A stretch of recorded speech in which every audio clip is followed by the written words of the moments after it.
Hi, welcome back to the channel. Today on episode 5, I will be talking to you about the importance of winterizing your instruments, your guitars, your basses, classical guitars, acoustic guitars, electric guitars, mandolins. They all fall under the same category. You have to really take care of them because as we approach the fall season and now the winter season shortly thereafter, there is going to be some substantial changes in temperature and humidity that will affect your instrument. It's important that at least you give your guitar a minimum of a seasonal setup every year, which means every season a setup, every season a setup. Of course, this is for mostly hobbyists that play their instruments, but they don't depend on them. They don't go out. They don't gig. They're not professional musicians. But if you play on the occasion, you definitely want to take care of your instruments because they will break and they will crack and their necks will warp and all sorts of things that you want to avoid. One of the most important things about keeping your instruments in good shape is making sure that as it gets cold, you get yourself a humidifier. In order for the humidifier to be effective, you have to make sure you take measurements of your room so that you get one that covers the square footage where you keep your instruments.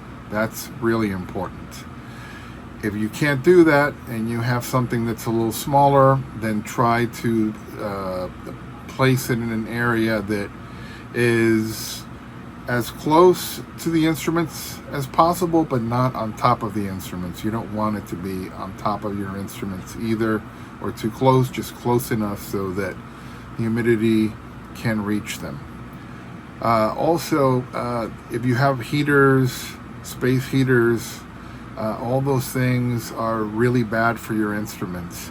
They dry up the natural oils in the wood, and as that happens, particularly with classical guitars and acoustic guitars, the tops start to shrink because the woods have natural oils, and as those oils start to dry out, the guitar tops and the backs start to shrink and they start to move inward. And as they do that, they start, because they can't go anywhere else, they crack, because that's what happens. I've repaired over the course of my career as a guitar tech lots of instruments that have been cracked, badly damaged, and those are expensive repairs, and you want to avoid that. So it's critical that you think about all these things starting now before it's too late.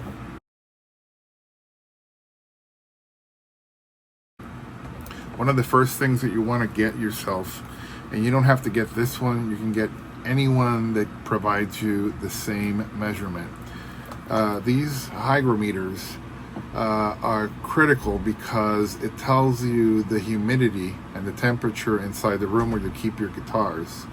Ideally, what you want to do is keep an environment between a minimum of, I'm going to say, 45 and 55%. That's a good range to keep your guitars. If it's too humid, it's also bad for the instrument. If it's too dry, then you suffer the consequence of having the woods shrink.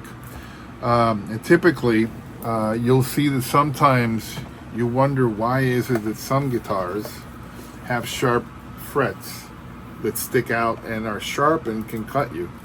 Well, the reason for that is the same. When you have a low humidity in the areas where you keep your guitars, the wood shrinks. The metal or the fret itself is metal. That's not going to change. It's going to stay the same, but the wood shrinks inwards, and that's why they stick out. Again, that is repair that can be done, and if you want to make sure that you take it to somebody that's qualified to do it. But again, those are things that get expensive, and you want to avoid those types of issues. Same thing can happen where the fretboard can crack. I can't tell you how many cracked fretboards I've had to repair over the years. And it's something that needs to be done by somebody that knows how to do it. because it can be done to the point where they're invisible and you can't even see it's there. And that's, a good repair, where you can take it to somebody that will do a really bad job, and then you're going to have to do it all over again. Again, this is all part of keeping good humidity inside areas where you keep your guitars. I don't recommend keeping your guitars near windows or near walls in which the sun either is hitting during the early hours of the morning or in the afternoon when the sun is setting. Because concrete, if you live in a building, for instance, like I do, concrete gets really hot and it transfers a lot of that heat. It's like an oven afterwards. And when that happens, evidently that heat can cause damage, it can cause warping, all those things that are an enemy to wood. You want to avoid that.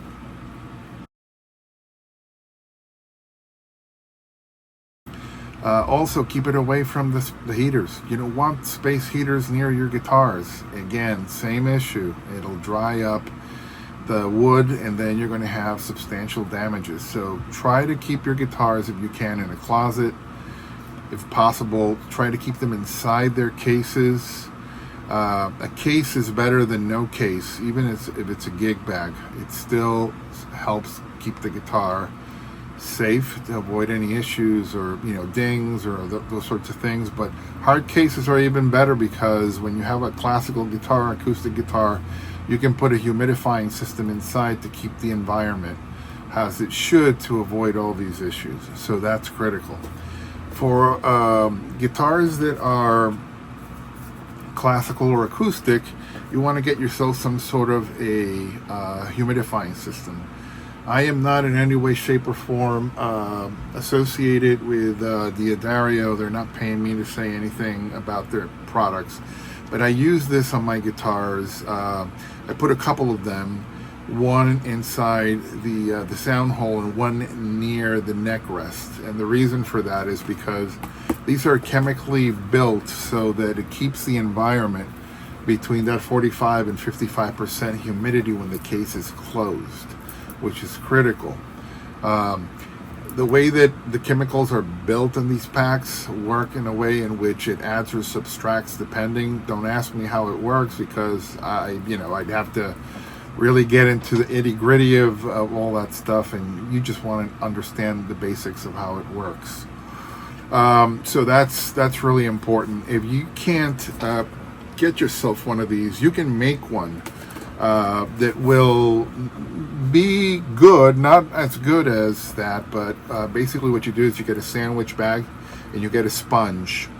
You want to get that sponge wet and you want to wring it out, but leave it wet enough so that you can feel that it's got water in there, but you don't want it dripping. That you don't want.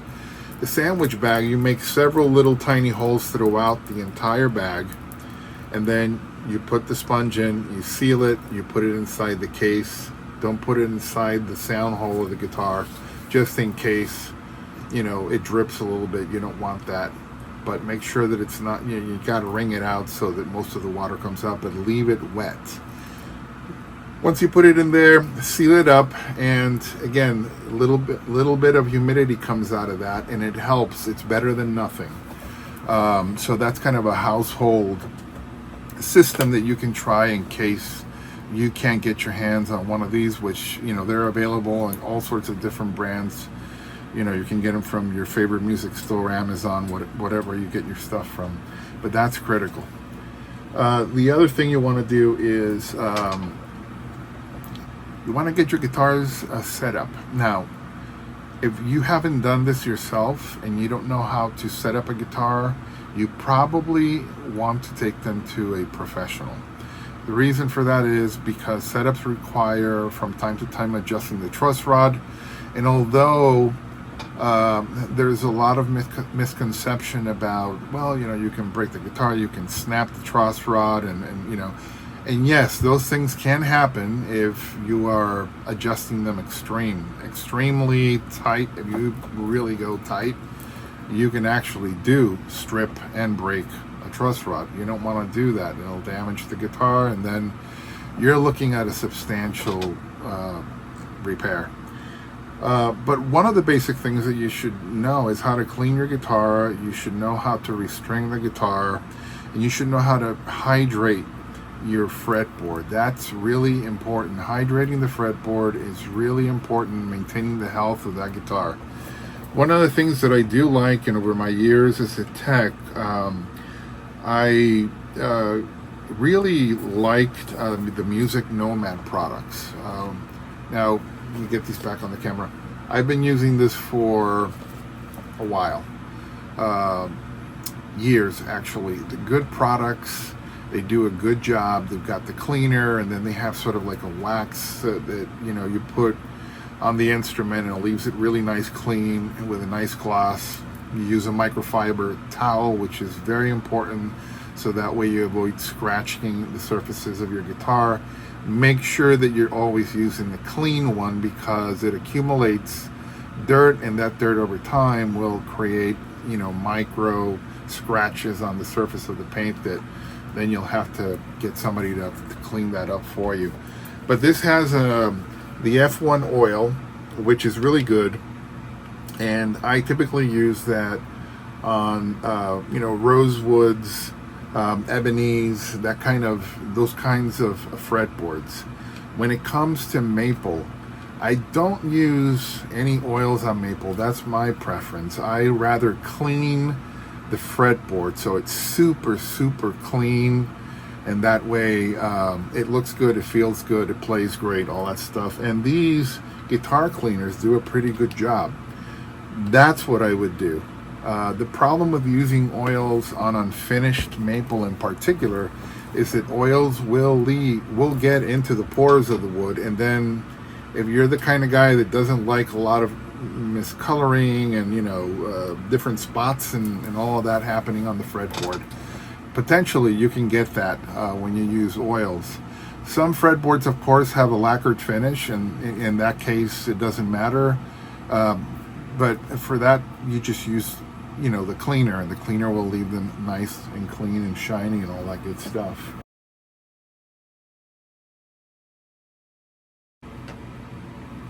I typically use a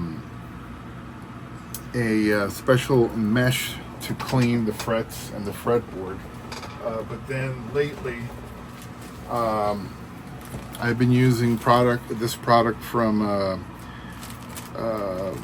FU Tone. Let's see if I can get it in here.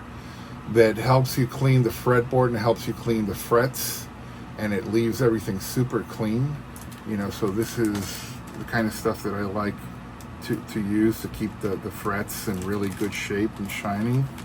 The other thing you can use as well is steel wool to clean your fretboard. That is a very effective tool to clean it. Now, it's critical that you know how to use it, because one of the things about steel wool is that if you don't know how to use it, you can scratch up pretty badly the fretboard. So typically you're cleaning in these directions, up and down, okay? You don't clean like this sort of sideways with the steel wool, but more in an even pattern up and down the fretboard, so it's nice and even. When you do that, just be careful.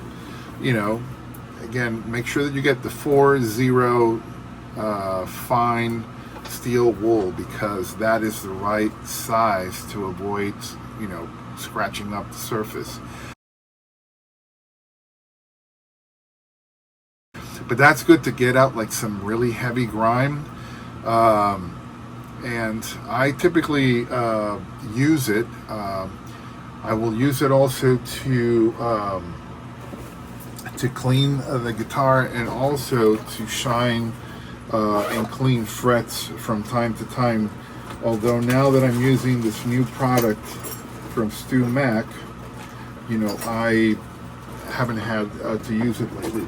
But one thing, if you're going to clean the frets with it, make sure you get these fret guards. These fret guards are critical, because that way you protect the wood from getting scratched up, because you put it on top of the guitar, the fret.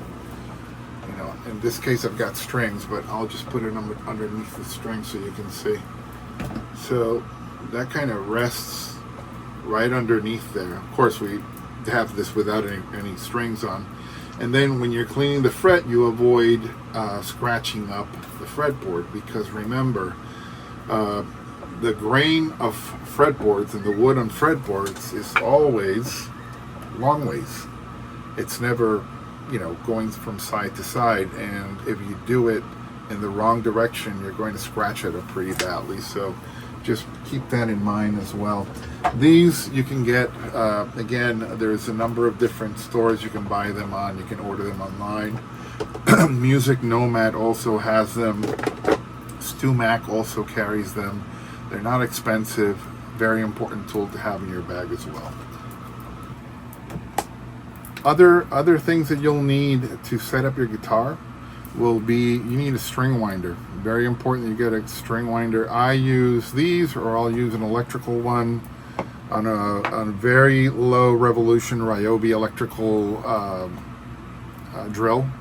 I know how to use that because I'm a professional. If you don't know how to use it, I do not recommend you do it, because you can damage the hardware, the tuners. But at least get something like this to make your life easier and simple. Other tools that you'll need, again, a big fan of Music Nomad stuff. They have all these kits that have come out recently that have, all the necessary basic tools that you'll need to make adjustments on your guitar, including a spanner, which is a very, very good tool. This you can adjust hardware on your guitar, for instance, your tuners and all that good stuff. Your input jacks in some guitars, you can use this too as well.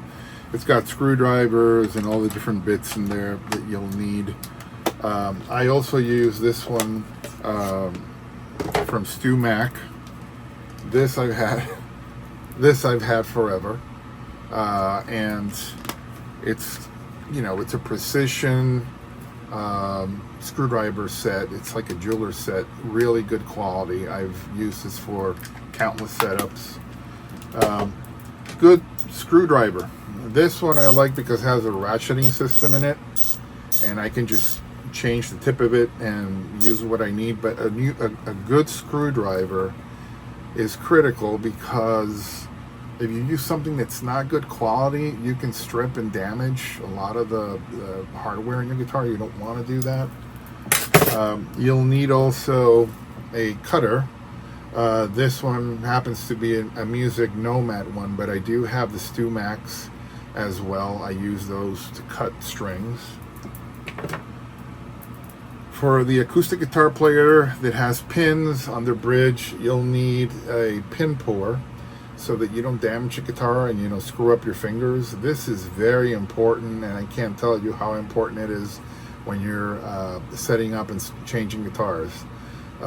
Don't do it with pliers. Don't do it with anything that can potentially damage the top of your guitar. So get yourself one of these. You're gonna love them. Very important is to get yourself as well. Let's see if I can get into the camera here. This ruler. Now this one is very good because it gives you specific measurements on the height of the strings for your action, so you can determine whether or not you want to go a little bit higher, a little bit lower. This is really good, and I definitely recommend it. This is something you can use also setting up the pole pieces on your pickups, or your pickups themselves, to set up the right height. That is something that this can be used as well for. And then if you already are an advanced player and have the experience and know how to adjust your own truss rod, then you're going to need good quality keys for that. Get the highest quality you can to avoid stripping your truss rod or any other components in your guitar in which you're using these. You use something cheap, you'll end up regretting it later on. So get something high quality. So StewMac, I've had them for a long time, and they lose their sharpness at one point. You'll have to replace them, and that's because, again, I've set up a lot of guitars, probably a few thousand. So I probably had to get a couple of sets of like these over the years, because I use them a lot. So this is important. And then last but not least, always make sure you get good quality strings. Now, strings are a personal preference. I go through different phases in my playing, in which sometimes I like to use 10, sometimes I like to use 9.5s, sometimes I like to use 9s. These are 9 through 42s, which is what I'm doing right now, because I feel that these are the ones that, with my current playing, I feel much more comfortable with. My Les Paul guitars, I will use 10s. My Schecters, I'll typically use 9.5s. These are all single cut guitars. And then anything that has a Floyd Rose or Strat style guitar, or one of my headless guitars, I will definitely use the 9 through 42s on those. I like that slinkiness on some of those guitars, especially on guitars that are a little bit longer in scale, like the 25.5-inch scale. I like 9s. It's easier to play. You put, strings that are thicker, it's going to be harder to bend. But on a 24.75 scale that a Gibson style guitar has, I like the 9.5s or 10s because it's still slinky enough where I can get good bends and good, good tone out of them. So that's very important. What is playing guitar if we don't play in tune? So that to me is really important, and I can't tell you how much it annoys me to play a guitar or listen to a guitar that is being played out of tune. So one of the things that you're going to need is to get yourself a good quality tuner. Now, I use the Strobe tuner because to me this is the most accurate tuning you can possibly get. So this is my go-to whenever I'm setting up a guitar, this Peterson Strobe tuner, which I love. Now, if you don't have one of these, you can use something else. And again, typically tuners for the most part are accurate. There's also little clip-ons like this, like the Poly tuner. This is an effective tuner. You just clip it onto the top of your headstock and you tune, and it's pretty accurate. If I was going to do shows and I was going to set up my guitar to go on tour, whatever it is, I would not want to use this setting up my guitar. I would want to use something like this because I want accuracy, 100% accuracy. One of the things about setting up a guitar, at least electric guitars, is that you have to make sure that the bridges are properly tuned. So, the tuners, or the saddles. So for instance, this is one of my Kiesels, right? So the guitars have saddles. Those saddles go forward or back to adjust so that the guitar is in perfect tune. If the saddles and your bridge is not properly intonated, your guitar will never be in tune, okay? And the reason for that is because guitars, just like, again, they are living, breathing things. It's wood. Wood, will change, will shift, will shrink, will move. Depending on the strings you use, depending on the height of the pickups. If you have very powerful pickups and you put them too close to the strings, the magnetism can pull strings slightly out of tune. There's a lot of different components, and that's the reason why these little things, if you don't know how to do them, you can very easily learn them, of course, because there's like 10,000 videos on YouTube showing you how to do it. However, in the meantime, while you get to learn, you probably want to have a professional do these for you when it comes to a professional setup, so that your guitar is in perfect tune. When sometimes you play a chord and you say, wow, but the tuner says that I'm in perfect tune. Yes, but what happens is that In order for each string to be in perfect tune and perfect pitch, the intonation on the bridge needs to be perfect. It needs to be right on the spot, so that when you hit that open harmonic and then you press on the 12th fret of the guitar, the needle stays right in the middle. It doesn't go sharp, it doesn't go flat. So those are the things that are, to me, very important, because you have no idea how many places I've gone to watch shows where the guitar players, they could be amazing, they have incredible talent, but their guitars are out of tune, and it doesn't sound good. It doesn't sound professional. It bothers the ear to listen to something that's not in perfect pitch. So keep that in mind. Again, these are critical tools. If you're a guitar player, some people have perfect pitch and they can, know exactly when their guitars are out of tune or what string is out, if it's sharp or flat, whatever it is. Good for you if you're one of those that have that skill set. But the average person probably doesn't have that. This professional, this good, you decide what works best for you, but you definitely need to have a good tuner. So those are kind of the tools and things that you're going to need to winterize and get your guitars ready. You need to, at least, like I said, every season, you got to change the strings, you got to clean the fretboards, you have to oil the fretboard. If the neck doesn't need to be adjusted, then you're good. If it needs adjustment, then the truss rod needs to be adjusted. So if you don't know how to do that, make sure that you bring it to a professional so they can do that for you. The other thing too is make sure you get high quality products to clean your instrument. Don't use anything cheap, because you'll regret it. I can't tell you how many people have come to me saying, listen, I use this product and it marred the finish on my guitar. Can you help me get it off? And then at that point, again, those are paint corrections, and those paint corrections take time and they are an expensive repair. In terms of your instruments for humidity, make sure that you're using something inside the guitar case, specifically for classical guitars as well as acoustic guitars. This should be inside the case, so that way you can keep the environment in the case in the proper humidity level.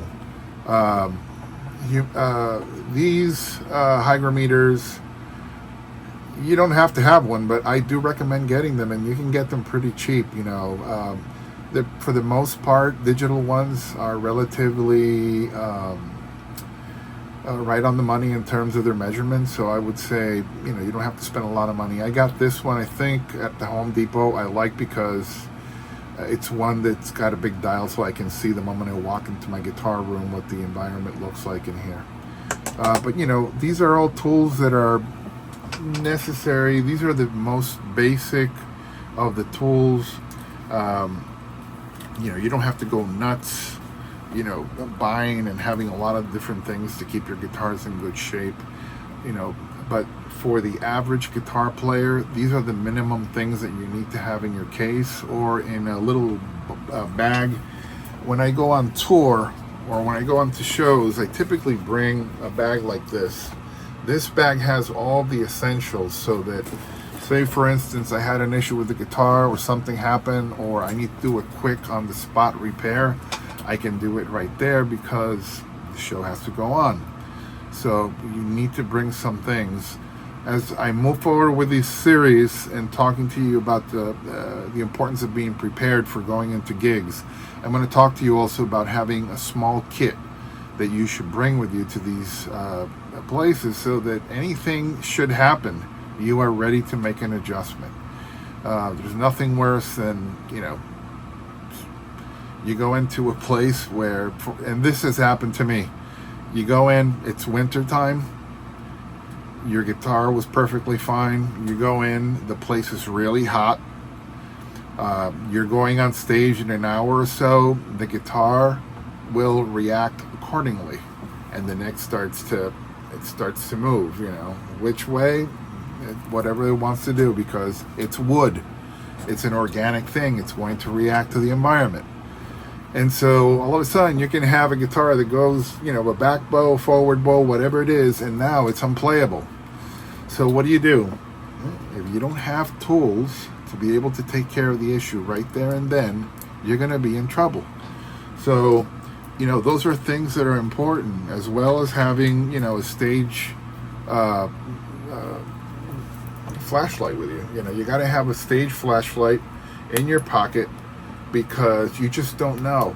Something happens, you don't have light, it's a dark environment. These are all the things that we need to think about as players, as performers. And I will get more in depth with other future videos of how you should prepare for a gig. But for now, let's go back to talking about the most critical things that you need to do getting ready for this upcoming winter.